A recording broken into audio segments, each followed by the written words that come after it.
আজকে আমার বহিনের মনে হচ্ছে ফোকলা খারাপ না। ফোকলাকে অনেক আগে আমার বহিন বলেছিল গাটার গাটার গাটার, কিন্তু তার ভেতরেও বহিন আরেকটা কথাও বলেছে যে ওর কাছে যা ইনফরমেশন এসেছে ও সেইভাবে ভিডিও করেছে। তার মানে সব ইনফরমেশন সঠিক নাও হতে পারে। ওরা মিথ্যে কথা বলেছে, তুই সেই মিথ্যেগুলো শুনেই আমাদের ওপরে প্রেশারাইজড করেছিস, এটা নয় এটা, এটা নয় এটা, এটা নয় এটা, তাই না? বাবা, টেপির রোজগারটা টেপির নয় কেন? যেহেতু শ্বশুরবাড়িতে এসে রোজগার করেছেন না। তো চলো, আমার তো অনেক রকমের ব্রেন থেকে বেরোয় একটা। আমরা জানি আমি স্বামী স্ত্রী মিলে একটা বিজনেস প্ল্যান করলে সেই বিজনেসটা যখনই করব তখন সেটা তার ভেতরে আমরা স্বামী স্ত্রী মিলেই হিসাব করব যে তুমি এই দিকটা সামলাবে, আমি এই দিকটা সামলাবো। তা ওদের স্বামী স্ত্রীর মধ্যে এটাই বোঝাপড়া হয়েছিল যে আমি ভিডিও সামলাবো আর তুমি পারিপার্শ্বিক দিকটা সামলাবে। মানে ভিডিওর থেকে যা টাকা পয়সা উপার্জন হবে সে টাকা নিয়ে তুমি ছেলের ভবিষ্যৎ কোথায় করবে, আমাদের ভবিষ্যৎ কোথায় করবে, বাড়ি কিভাবে করবে, সংসার কিভাবে চালাবে, এটা সম্পূর্ণ দায়িত্ব তোমার। আর ভিডিওতে কি করতে হবে না হবে, সে নাচতে হবে কি গাইতে হবে কি কথা বলতে হবে কি, ভিডিও সম্পূর্ণটা দেখাশোনা আমি করব। আর সংসারকে দায়িত্ব নেবে, সংসারের দায়িত্ব শাশুড়ি মা, সংসার আর বাচ্চার দায়িত্ব শাশুড়ি মা। আর বাড়ির পারিপার্শ্বিক শ্বশুরমশাইয়ের ওপরে ওদের কোনো প্রেশারাইজড, ওদের ওপর কোনো চাপ ছিল না, কারণ শ্বশুর হচ্ছে মানকা মালিক। উনি যদি মনে করে আমি এটা করবো তো করবো, উনি যদি মনে না করে আমি আজকে করবো না, আমি আজকে ঘুমাবো তো ঘুমাবো। তো মানকা মালিক হচ্ছে আমাদের ওই বাড়ির কাকু। কাকু নিজের মনের মালিক। কাকুকে কেউ পরিচালনা করবে সেটা না না না নয় না না না না না। কিন্তু হ্যাঁ, ওদের ভেতরে একে অপরের প্রতি ভীষণ সুন্দর বোঝাপড়া ছিল।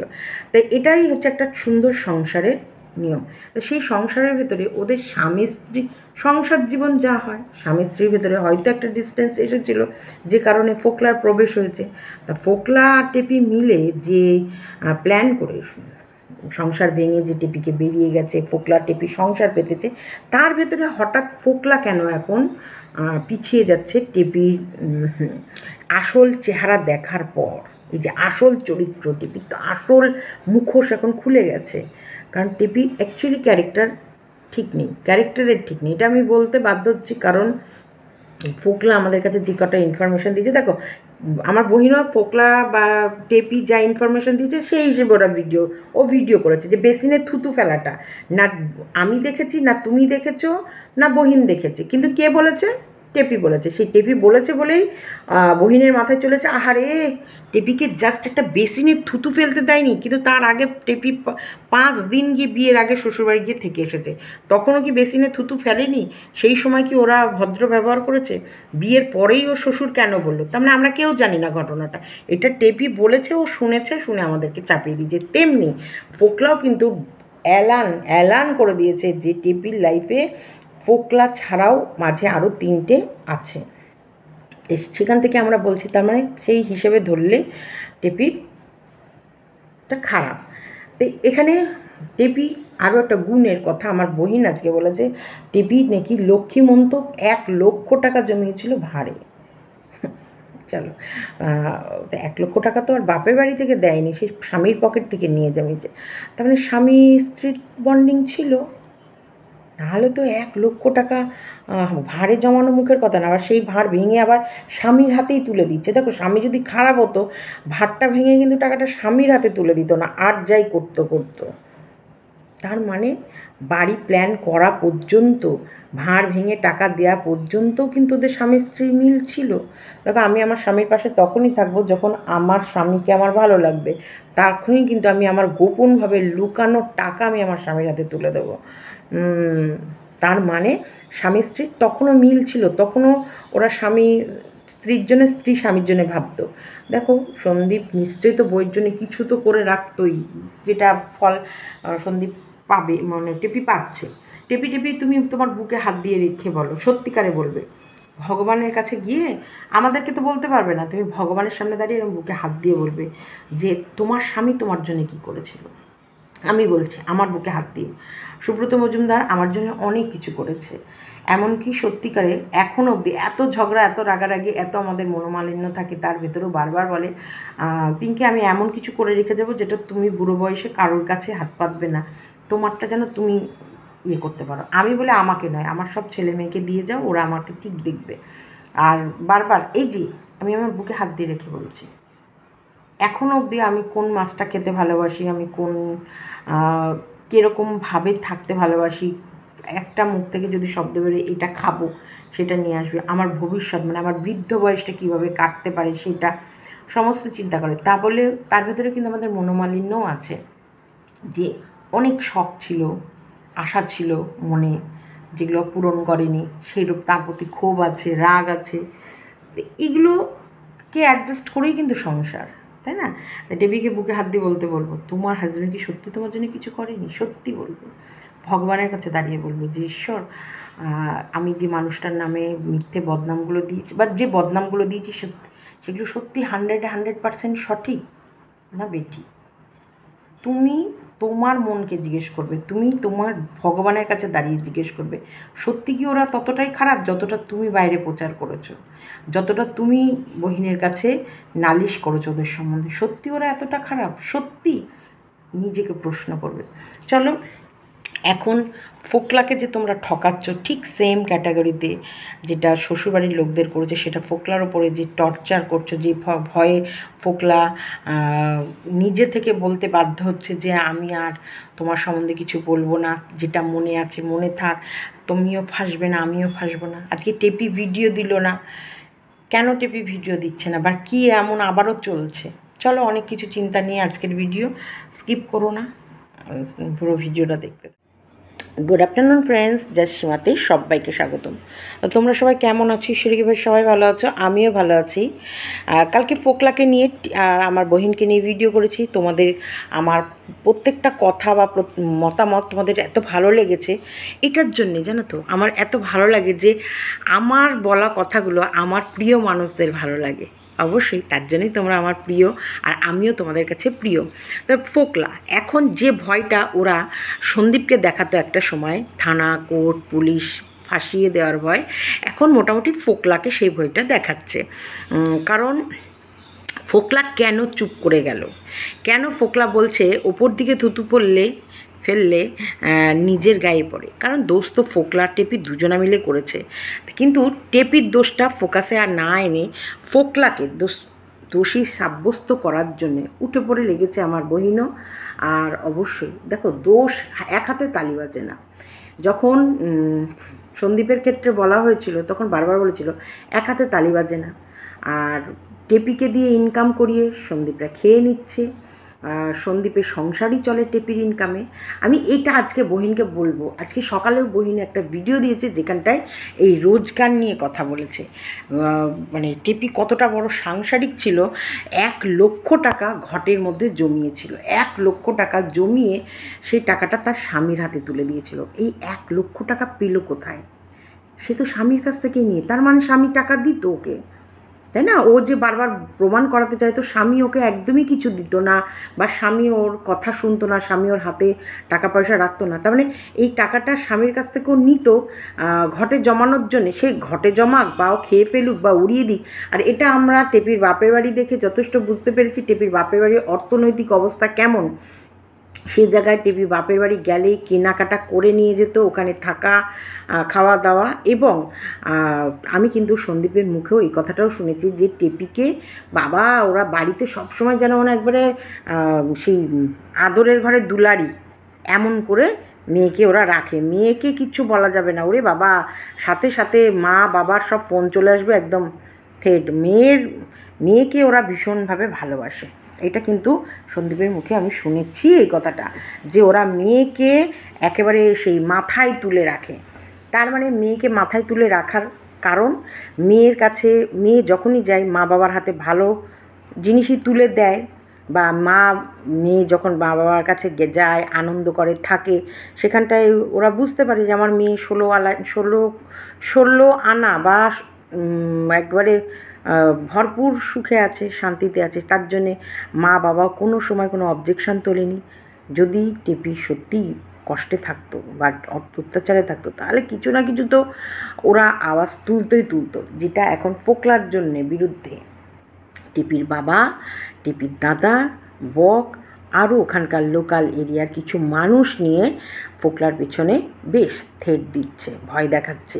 কারণ দেখো, এরিয়াটা এক জায়গায়, বাতকুল্লা আর ওর এরিয়াটা বেশ ডিস্টেন্স, তারপরেও এদেরকে ভয় দেখাতো।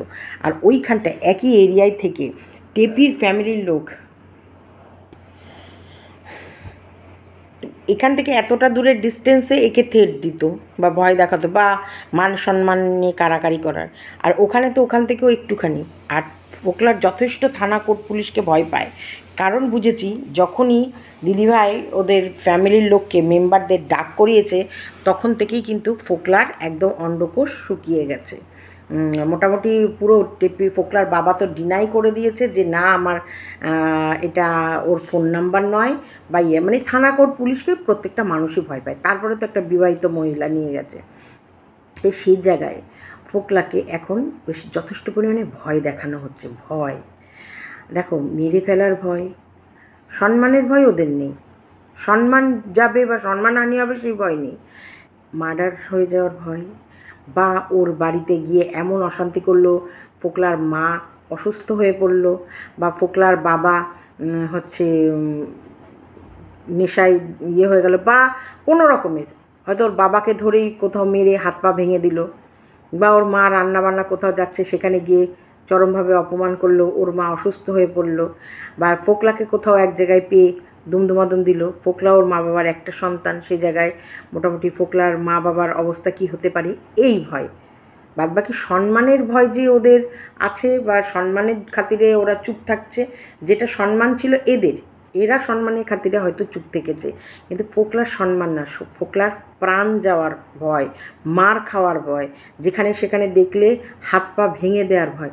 সেই কারণে ফোকলা বলল, আমি যেটা বলে ফেলেছি সেই 2 মাসের অশান্তি বা যন্ত্রণা নিতে পারিনি, সেটুকু বলে ফেলেছি, কিন্তু আর নয়, আর আমি এইসবের মধ্যে থাকবো না বা আমি আর কিছু বলবো না।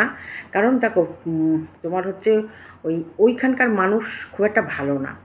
ভালো না আমি বলছি, দেখো তোমরা অনেক ভিউয়ার্স আছো, হয়তো ওইখানকার হতে পারো। কিছু মানুষ আছে যারা না এই যে বকের মতন কোর্টে গিয়ে, যেমন ওর বাবা দাঁড় করিয়ে দিয়েছিল 13খানা উকিল, জামিন আটকানোর জন্য 13খানা, যাকে যেরকম পেরেছে, যার হাতে পায়ে ধরতে হয় ধরেছে, যেখানে যেভাবেই হোক সেখানে ছুটেছে। বড় বড় মাথা যারা থাকে তাদের পায়ে গিয়ে হয়তো পা দুটো জড়িয়ে ধরেছে অসহায় মেয়েকে দেখিয়ে। তো সেই সব জায়গাগুলো কিছু দুর্বল পয়েন্ট কাজ করে, সেটা তোমরা জানো। এই কারণে ফোকলা এখন নিজের মুখকে বন্ধ রাখতে বাধ্য হচ্ছে। নাহলে ফোকলাও জানে টেপি কী করেছে, আর টেপিও জানে ফোকলাকে কাছে পেয়ে টেপি কী করেছে। তো এটা ফোকলার টেপি। আর বহিনের কথা, যে একটা মেয়ে তার রোজগার করা পয়সা থেকে আজকে ও নিজেকে দেখিয়ে রোজগার করেছে, আর ওই পরিবারের সবাইকে দেখিয়েছে বলে তাই ওই ইনকামটা ওদের অধিকার হয়ে গেছে। এই কথাটা কেন ভাবছিস? আমি বহিনকে বলছি, এই কথাটা কেন ভাবলি? আজকে আমার শ্বশুরবাড়িতে এসে একটা বিজনেস খুলেছি, সে কাপড়ের বিজনেস হোক বা যেটাই হোক, কাপড়ের বিজনেসের কথাই বললাম, কাপড়ের বিজনেসটা আমি খুলেছি। মালটা আনছে কি আমার হাজব্যান্ড, তোমার হচ্ছে দোকানটা সকালবেলা খুলে দিচ্ছে কি আমার শাশুড়ি, দোকানে ঝাড় জল দিয়ে দিচ্ছে কি আমার শ্বশুর মশাই টশাই দিয়ে দিচ্ছে। এবং যখন দোকান খুলছি বা বন্ধ করছি সেই মুহূর্তে আমি যদি অন্যান্য কাজে ব্যস্ত থাকি তখন আমার শ্বশুর শাশুড়ি আমার হাজব্যান্ড এরা করে দিচ্ছে।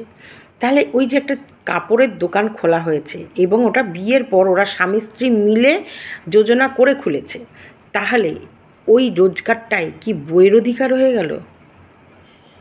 বা বউ কেন ভাববে এইটা আমি দোকানে বসছি, আমি কাপড়গুলো বিক্রি করছি মানে এগুলো সমস্ত আমার হয়ে যাবে? আমি তো দোকানের জীবনেও বসি না, একটা সময় কিন্তু বসেছি। বা আমরা তো জানি ওই দোকানটা কার, ওর দোকানটা সুব্রত মজুমদারের। সুব্রত মজুমদার কে? সে হচ্ছে এই বাড়ির মালিক। এই মালিককে না, এ হচ্ছে সবার গার্জেন। সে ইনকামটা করে সবার মধ্যে যার যেটা প্রয়োজন তাকে সেটা দিয়ে দেয়, যার যেটা প্রয়োজন, পুজোর পোশাক, কাজের মেয়ের মাইনা, গ্যাস লাগবে, এর ওষুধ আনতে হবে, ও বিস্কুটের মাংস আনা হয়নি, যার যেটা চাহিদা, যার যেখানে লাগবে সেটা।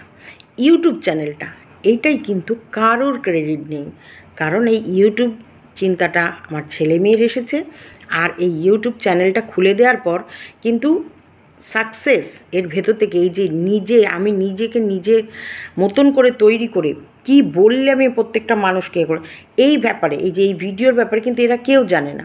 তা বলে কি আমার এই ইনকামটার উপরে কি কারোর অধিকার নেই? হ্যাঁ, এখানটায় আমি আমার স্বেচ্ছায় দেব, তার কারণ এইটা আমাকে কেউ পাবলিশ করে দেয়নি, বা কেউ এইটার জন্যে আমার সাথে সমানভাবে কেউ পরিশ্রম করেনি। এই ইউটিউব চ্যানেলের জন্য এই যেটা পরিশ্রম, যে বক্তব্যগুলো রাখছি, যে কথাগুলো বলছি, যে গালাগালিগুলো দিয়েছি, যে গালাগালিগুলো আমি শুনেছি, সেগুলো সম্পূর্ণটা সবটাই আমি পেয়েছি, আমি নিয়েছি। তারপরেও ভাবিনি যে এই রোজগারটা আমার। সবসময় ভাবি যতটুকু রোজগার করবো ফ্যামিলির জন্যে, ফ্যামিলির মেম্বাররাও যখন এই যে মাম্পি যেটা রোজগার করে এটা মাম্পির নয়, মাম্পিকে আমি এগুলো ভাবাইনি বা শেখাইনি। মাম্পিও জানে এই রোজগারটা যেটা করছি সেটা আমাদের ফ্যামিলির, এটা পরিবারের সকলের জন্যে, যার যেরকম লাগবে, যে যেটা পারে সে সেই দিকটা দেখবে। ও কসমেটিক্স মাখতে ভালোবাসে, ও শ্যাম্পু, সাবান, শাওয়ার জেল, ক্রিম, তোমার হচ্ছে বাইরের ভালো নানান রকম খাবার, পোশাক, যেগুলো আমাদেরকে আর চিন্তা করতে হয় না, যেগুলো ও শুধু ওর জন্যে কেনে না, সকলের জন্যে কেনে। শুধু আমাদের না, ওর ভাইয়ের কি যদি শ্যাম্পু ফুরিয়ে যায়, বা ওর ভাইয়ের যদি কোনো কিছু দরকার পড়বে, কোনো গেঞ্জি পছন্দ হয়ে গেল, যে কোনো দিদি এটা ভালো লেগেছে, ওটা। তো এখানে ইনকাম মানে যে আমার আমার আমি আমি রেখে দেবো আমারটা, এটা মানে তো আর সংসার হলো না, এটা তো হলো স্বার্থপরতা। টেপির ক্ষেত্রে এই যে বহিন যে কথাগুলো বলছে, এটা জাস্ট আমি আমার মনের কথা তোমাদের সাথে শেয়ার করছি। বহিন যেটা বলছে, টেপি শ্বশুরবাড়ি থাকাকালীন সবাইকে দেখিয়ে ইনকাম করেছে বলে তাই শ্বশুরবাড়ির ইনকামটা টেপির ওদের মধ্যে, কেন নয়? অ্যাকচুয়ালি ইনকামের গার্জেনটাই তো হচ্ছে সন্দীপ। কারণ চ্যানেল ও ওর বাপের বাড়ি থেকে, এটা আবারও বলছি, চ্যানেল ওর বাপের বাড়ি থেকেই ও ভাইরাল, বা বাপের বাড়ি থেকেই ও ব্লগার হিসেবে ওদের বাড়ি ঢোকেনি। তাহলে দেখবো যদি ও প্রথম থেকে ও বাপের বাড়ি থেকে বড় ব্লগার হয়েও যদি ওদের বাড়ি ঢুকতো, তাহলে সমস্ত ইনকাম ওর অ্যাকাউন্টেই যেত, কখনোই এরা ওখানে হাত মারার কোনো চান্সই পেত না। এটাই শ্বশুরবাড়িতে এসে সবাই মিলে আলোচনা করে একটা চ্যানেল খুলেছে, যেখানটায় কখনো টেপিও নিজেও ভাবেনি যে এই রোজগারটা আমার হবে।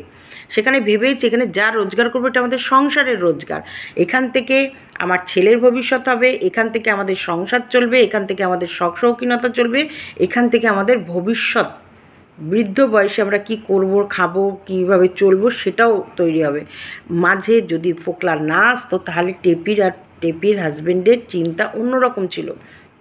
ওদের দুটো চ্যানেল ছিল, দুটো চ্যানেলের মধ্যে একটা চ্যানেলের ইনকাম শুধুই ছিল ছেলের ভবিষ্যতের জন্য, ওই ইনকামের টাকা ওরা ধরবে না ভেবে রেখেছিল। ওটা হচ্ছে সন্দীপ মিত্র, ওই চ্যানেলটা থেকে যা আসবে, মাসে যা আসে, সেটা হবে ওর ছেলের ভবিষ্যৎ।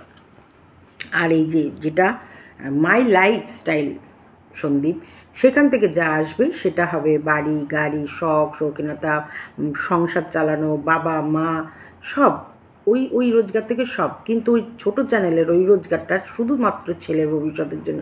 তো এটা তো ওরা একটা সাংসারিক মানুষরা এরকম প্ল্যান করে রাখে। আর ও 1 লক্ষ টাকা কেউ ভাড়ে জমানো মানে মুখের কথা না, তার মানে ওর স্বামীর কাছে চাইলে পেত, বা ওর স্বামীর কাছে পকেট থেকে নিলেও ও নিত, তার মানে তো ও কোথাও অসুখী ছিল না। যখন আমি আমার হাজব্যান্ডের কাছে বলবো 100 টাকা দাও তো, বা আমি আগে প্রায় সময়, এখনও তো খুব কম বলি, একটা সময় তো ছিল 100 টাকা রেখে যেও, বা 50 টাকা রেখে যেও, আমি ওখানে দেবো 200 টাকা রেখে যেও, বা চাঁদার বিল কেটে গেছে এখানে 300 টাকা দিয়ে যেও। তো এগুলো তো সংসারের ছোটোখাটো খুঁটিনাটির জিনিস যারা দিয়েছে, তার মানে তো এখানে প্রবলেমেটিক কিছু নেই আমার তো মনে হচ্ছে না।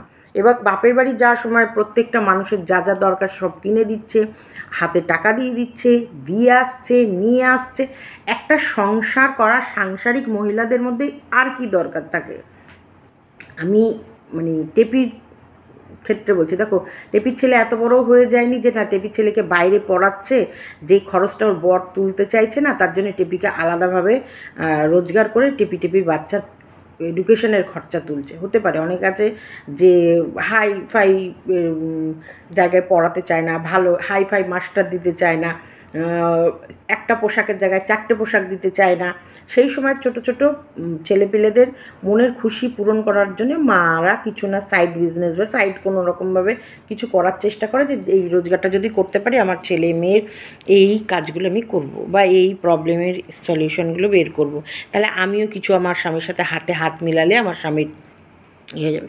যেমন একটা বাড়ির ভেতরে দেখো, সত্যিকারের আমি আমার রোজগার, মাম্পির রোজগার বা শুভর রোজগার, এটা একে অপরের সাথে সবাই যদি যার যখন দরকার তাকে সে যদি দেয় বা প্রত্যেকের প্রয়োজনটুকু মিটিয়ে নেয়, তাহলে আরেকটা মানুষের কাঁধে তো বোঝা হচ্ছে না, তাই না? তাহলে আরেকটা মানুষের কিন্তু ভালো চিন্তা করতে বা ভালো কিছু জায়গায় ইনভেস্ট করতে সুবিধা হচ্ছে। যাই করছে, যেটাই করছে সেটা কিন্তু বৃদ্ধ বয়সের জন্য করছে। এই যে আমাদের কাল বহিন বলেছিল না, এখন আমার মাংস খাওয়ার শখ কিন্তু পয়সা নেই, বা এখন আমার মাংস খেতে পারছি না, যখন পারবো তখন মাংসটা হজম হবে না। কিন্তু মাংসটা হজম হোক আর না হোক, একটা সময় বুড়ো বয়সের যে ভবিষ্যৎ, সেই সময় মাংস হজম যে করতে পারছি না, তার জন্য তো পথ্য লাগবে, ওষুধ লাগবে, রোগ হবে, বয়স বাড়ার সাথে সাথে রোগ হবে, তোমার শরীরে ইমিউনিটি ক্ষমতা কমবে, কাজের লোক রাখতে হবে, কর্মক্ষমতা কমবে, সেই সময় শুয়ে বসে খেতে হবে, এই বিষয়গুলো তো লাগবে। তো সেগুলোর জন্য তো কিছু পরিশ্রম করে কিছু তো ভবিষ্যতের জন্য তুলে রাখতে হবে। আমরা সেই মনে আছে পিঁপড়ে আর ফড়িংয়ের গল্প, গরমকালে পিঁপড়ে যেখান থেকে পারে সেখান থেকে খাবার জোগাড় করে ওর ভাড়ার ঘরে রেখে দেয়, আর ফড়িং সেই সময় গান গেয়ে নেচে নেচে কাটায়। তো ফড়িংকে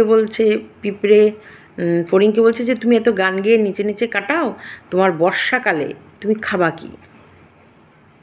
তো এই যে ভাড়ার ঘরে যে জমিয়ে রাখছে এই যে পিঁপড়ে খাবারগুলো, কিসের জন্যে? যে যখন বর্ষাকাল আসবে, মানে যখন কর্মক্ষমতা কমে যাবে, সেই সময় ওই খাবারগুলো ওরা একটা জায়গায় বসে খেতে পারে, তাই না? তো সময়ে যদি তুমি গান গেয়ে গিয়ে কাটিয়ে দাও, যখন তোমার খাবার সময় আসবে তখন তো তুমি খাবার পাবা না। তো এগুলো হচ্ছে এক একটা উপমা। তা আমার কথা যে টেপির ইনকাম কি করে টেপির হয়ে যায়? টেপি তো বাপের বাড়ি গিয়েও এত ইনকাম করেছে, সেগুলো তো টেপির করে রাখতে পারলো না। তো এগুলো তো টেপির ইনকাম ছিল, তো টেপির ইনকামটা ওখানটা তো পুরোপুরি টেপি ইনকাম করেছে, যাই করেছে। ও ফোকলাকে মানে ফোকলা প্রেম কাহিনী হোক বা এইদিকে কী নাম যেন, সন্দীপদের বাড়ির বেইমানি হোক, বেচেছে, বিক্রি করেছে, করে ইনকাম করেছে। তো সেটা এত দিন ধরে এত ইনকাম করে ওর কোথায় গেল? তারপরে ও ফকির হয়ে গেল কী করে? তারপরে ওর কাছে টাকা নেই কেন? 8,000 টাকা দেওয়ার মতন ক্ষমতা নেই কেন? মানে একটা যুক্তি। আর ফোকলা, এই যে ফোকলা এখন মনে হচ্ছে ফোকলা এগুলো মিথ্যে কথা বলতো, তখন তো ফোকলার সাথে আমার বহিনী ফোনে কথা বলতো এবং সেগুলো রেকর্ড করে চালিয়ে দিত। ওখান থেকে যা ইনফরমেশান এসেছে তাই বহিন বলেছে, এটাও বলল। ওখান থেকে যে ইনফরমেশানগুলো পেয়েছি, আমি বলবো বহিন তুই এখন দুদিন একটু শান্ত থাক।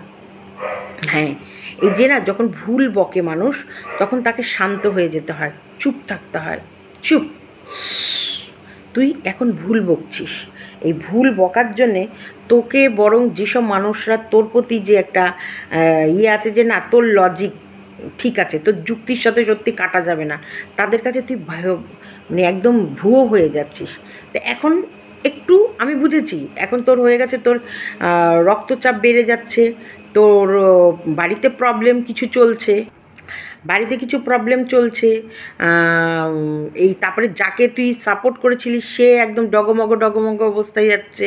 তো সেই জায়গায় ব্রেন কাজ করে না। ওই যে আমি বলেছিলাম না, ভিডিও অফ রাখা, চুপ থাকা হচ্ছে সবথেকে বড় একটা গুণের কাজে।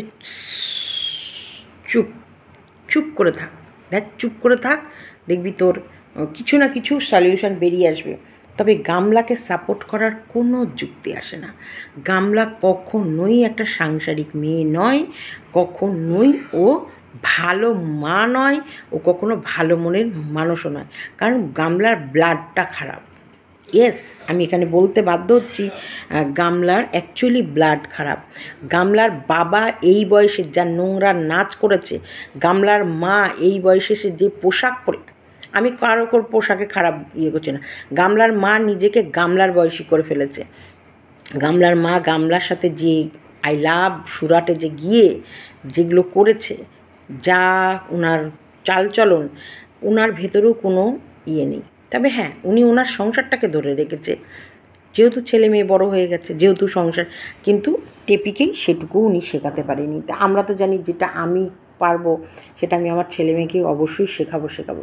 তবে একটা জিনিস এটাও ঠিক, আমি শোনা কথায় আমি তোমাদের বলছি, টেপির দাদার প্রভাব ওদের বাড়িতে সব থেকে বেশি। টেপির দাদা যদি বলে এটা করতে হবে মানে এটাই করতে হবে, টেপির দাদার কথা শেষ কথা।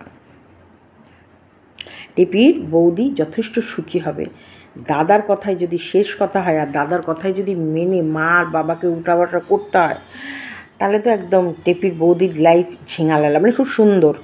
তবে একটা কথা বলি, টেপির সেখানে জীবন একেবারে কুত্তার থেকে অধম। ইয়েস, কোনো রকম না। যে 4 লাখ টাকা লোন তুলে বিয়ে করে ঘরদোর সাজিয়ে সমস্ত বোঝা বোনের কাঁধে তুলে দিয়েছে, এবং ওই বোঝাটা ও কাঁধে নিয়েছে বলে ওকে ওই বাড়িতে থাকার আশ্রয়ের জায়গা দিয়েছে, তার মানে তোমরা বুঝে নাও ওর কদর কোথায়, কোথায় ওর কদর। অ্যাকচুয়ালি টেপি ওর দাদার ওই লোনের দায়িত্ব এবং সংসার খরচের দায়িত্বগুলো কাঁধে নিয়েছে বলেই কিন্তু ওকে ওই বাড়িতে থাকতে দিয়েছে। মানে এটাও একটা হোটেল, এটাও একটা হোটেলের মতন।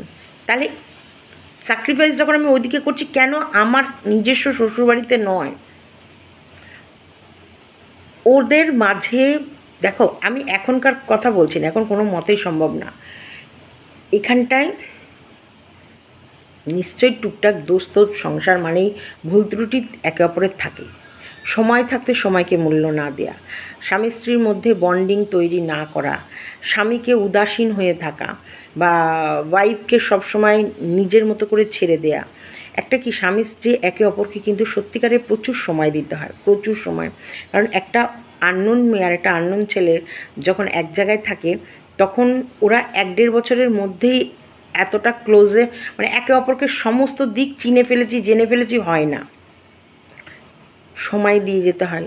এবং মেড ফর ইচ আদার, যেগুলো আমরা এখন সত্যিকারে বলতে সিনেমার দিকেই হয়তো জানছি বা শিখছি বা অনুভব করছি, নাহলে আমাদের ফ্যামিলির বড়োদেরকে আমরা দেখেছি যেরকম চলতে, আমরাও হয়তো সেরকম চলেছি। কিন্তু না, এখন বর্তমানে একে অপরকে প্রচুর সময় দিতে হয়। একদম আমার বিস্কুট চলে এসছে।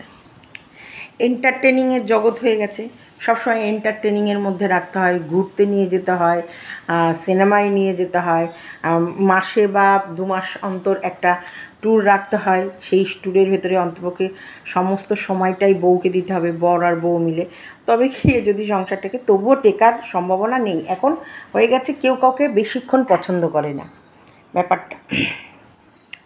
ফোকলা, ফোকলার এখন প্রাণে বিশাল ভয়, বিশাল ভয়। ফোকলার জীবন এখন হাতে নিয়ে ঘুরছে। ফোকলা আজ আছে কাল নেই, কালই ফোকলা হয়তো ছবি হয়ে টাঙানো থাকছে। আমার আজকে বহিনের কথাগুলো শুনে না সত্যি মনে হচ্ছে, এখন মনে হচ্ছে ফোকলা চোর, কবিতা চুরি করে বলে, বউ চোর, কবিতা চোর। এই কবিতা চোর আর এই বউ চোরের সাথে কিন্তু আমার বহিন খুব গল্প করতো, ফোন করতো, কী ব্যাপার আর খোঁজ নাও না, হ্যাঁ কেমন আছো, ফোনটাও তো করতে পারো মাঝে মাঝে, ওই রেকর্ডটার মধ্যে ছিল। মাঝে মধ্যে কি এই দিদিকে ফোন করা যায় না? শুনলাম নাকি তুমি মার খেয়েছো, বা এই দেখো তোমার ওয়াইটিতে খবর চলছে যে তুমি নাকি মার খেয়েছো, কোথায়? তো বলছে কোথায়, তাহলে এখন মনে হচ্ছে মিথ্যে বলেছে। এখন ওরা যেগুলো প্রচার করতো সেগুলো, তা আমার কাছে কথা, আমি লোকের কথাটা শুনে কেন করব? প্রচার করলে সেটা আমি না নিজের চোখে দেখলে, না জানলে, না বুঝলে কেন করব? আমি যেটা তোমাদের বলেছি নিজের চোখে দেখেছি, আমি ফিল করেছি, আমি তবে কিন্তু তোমাদের কাছে এসে বলেছি যে আমি এই এই জিনিসগুলো অনুভব করেছি, এই এই জিনিসগুলো আমি দেখেছি, এই পরিবেশটা আমি দেখেছি। সংসারে অনেক রকমের ভালো মন্দ থাকে, কথা এই নয়। স্বামী স্ত্রীর মিল হচ্ছে না কেন, এটার জন্য দুটো পরিবারের বসা উচিত ছিল। কি প্রয়োজন, কোন দিকটা খামতি থাকছে? হ্যাঁ, একেবারে যদি না মিল আর করাই যাবে না, একদম না, আর হবে না, হবে না, আমার সাথে ওর বনিবনা হচ্ছেই না, আমি পারছি না, বা আমার ওকে আর পছন্দ না, বা আমার ওকে আর সহ্য হচ্ছে না, বা আমি ওর সাথে আর এক ছাদের নিচে থাকতে পারবো না, এটা একেবারে আলাদা, এটা আলাদা। এটার জন্যে দুটো ফ্যামিলিকে বসে সুন্দরভাবে মিউচুয়ালভাবে ডিভোর্স দিয়ে মেয়েকে আবার সুন্দর করে সংসার সাজিয়ে দাও, পেতে দাও, বা নতুন করে আলাদা করে বাঁচার জায়গা করে দাও। কিন্তু এই টেপির আর সন্দীপের কেচ্ছাটা একদম আলাদা। টেপি নিজে নোংরামি করে কেচ্ছাটা বরের গায়ে থোপে দিয়েছে, ফ্যামিলির গায়ে থোপে দিয়েছে। এই থপা ব্যাপারটা আলাদা। টেপি লক্ষ্মী ঘটে 1,00,000 টাকা জমিয়ে স্বামীর হাতে তুলে দিয়েছে। 1,00,000 পেল কোথায়? তোর বর দিয়েছে তোকে কোনো দিন চাতে যে আমাকে প্রতিদিন বা যখনই মন চেয়েছে 500 দাও, 1000 দাও, সেগুলো ঘটে জমিয়ে জমিয়ে 1,00,000 টাকা করতে? ইনকামটা ছিল, আর ইনকামটা ওর দ্বারা, তার জন্য ওকে ও যখনই যেটা চাইতো ওর হাতে দিয়ে দিত। সবসময় ভাবতো যে না, অ্যাকচুয়ালি ফ্রন্টে কথা তো টেপিই বলতো, আর টেপি ভালো কথা বলতে পারতো, সে কারণে সবসময় টেপিকেই ওরা মেন ফোকাস ভিডিওর দিকেই করাতো। মেন ফোকাস ভিডিওর দিকে করতো বলেই টেপিকে অন্যান্য দিকে অতটা চাপ দিত না। দেখো, ও যে কোনো কাজই পারে না সেটা তো বাপের বাড়ি গিয়ে দেখিয়েই দিয়েছে আমাদেরকে, প্রত্যেকটা ভিডিওতে প্রমাণ দিয়ে দিয়েছে। ও মাছ চেনে না, ও ডাল চেনে না, ও তরকারি চেনে না, ও সেইভাবে রান্নায় পটু না, সেগুলো আমরা যথেষ্ট। দেখো, এখন ইউপি খেয়ে থাকে কোনো সাংসারিক মহিলা, তুমি বলো না, তুমি স্বামীকে ছেড়ে গেছো, রাগ হয়েছে, যাই হয়েছে, তুমি আলাদা ফ্ল্যাট নিয়ে রয়েছো, সংসার পেতেছো, সেখানে তুমি থাকছো, তুমি শুধু ইউপি খাবে?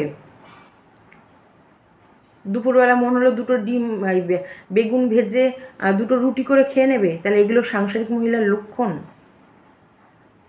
একটা বাড়িতে দুনিয়ার ফুলের গাছ নিয়ে যাচ্ছ, সে মন চাইলে গাছগুলো রাখছো, আর তালাতুলি মেরে 7 দিনের জন্য বাপের বাড়ি চলে আসছো, সব গাছগুলো টবে টবে টবে টবে শুকিয়ে মরে যাচ্ছে। এটা সত্যি? এটা সাংসারিক লক্ষণ? ঠাকুর মশাই নিয়ে গিয়ে ঠাকুরকে তুমি ইয়ে করে পেতেছো, তোমার মাসে 2 মাসে খেতে পাই কিনা ঠাকুর ঠিক নেই। এটা একটা সাংসারিক মহিলার লক্ষণ? মন হচ্ছে ফ্ল্যাট, মন হচ্ছে বাপের বাড়ি, মন হচ্ছে ফ্ল্যাট, মন হচ্ছে বাপের বাড়ি, মন হলো সন্ধেবেলায় বেরিয়ে পড়লাম, এটা একটা সাংসারিক মহিলার লক্ষণ?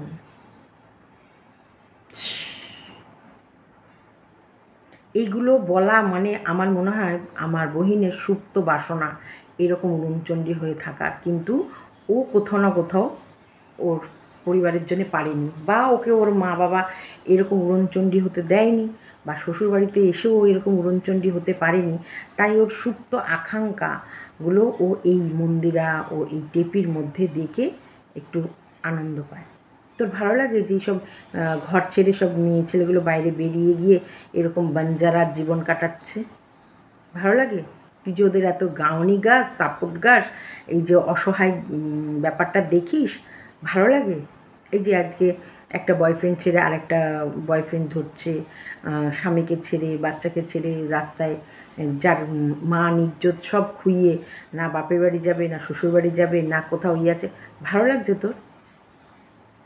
তুই কি করে বলেছিলি যে এরকম স্বামী থাকাচ্ছে না থাকা ভালো? শত্রুও তো বলে না, শত্রুও বলে না যে এরকম স্বামী থাকাচ্ছে না থাকা ভালো। ছি ছি ছি ছি ছি ছি। তুই নিজেকে কি করে সাংসারিক, আমার মনে হয় এই আমার বহিনও কোনো মতেই সাংসারিক মহিলার খাতায় নাম লেখা নেই। কারণ ওর দেখো ছেলেপুলে নেই, ও আর ওর স্বামী, ওটা কখনো সংসার হতে পারে না। এই ইটগুলো পরপর গেঁথে এই দেয়াল নিয়ে নানান সুন্দরভাবে পুট্টি মেরে এবং ফ্যান্টাস্টিক সবথেকে দামি কালার লাগিয়েই এই একটা ঘর ঘর হতে পারে না, বা এই একটা গোটা বাড়ি বাড়ি হতে পারে না সেখানকার মানুষ, সেখানে যদি মানুষ বসবাস না করে, তাই না? একটা সংসারে ততক্ষণ প্রাণ আসে না যতক্ষণ সত্যি ওইখানটায় ওই সংসারে হুলস্থুল করার মতন একজন কেউ প্রবেশ না করে। মানে ওই বাচ্চা, সাদার মূল্য ততক্ষণ নেই যতক্ষণ না কালো থাকে, কালো আছে বলেই সাদাকে আমরা চিনতে পারি, তাই না? তো এইটা সত্যিকারেরই বহিন সাংসারিক নয়, ও ওই জন্য ও সংসার সম্বন্ধে জানে না, ও সংসারের ডেফিনেশান দিতে পারে না।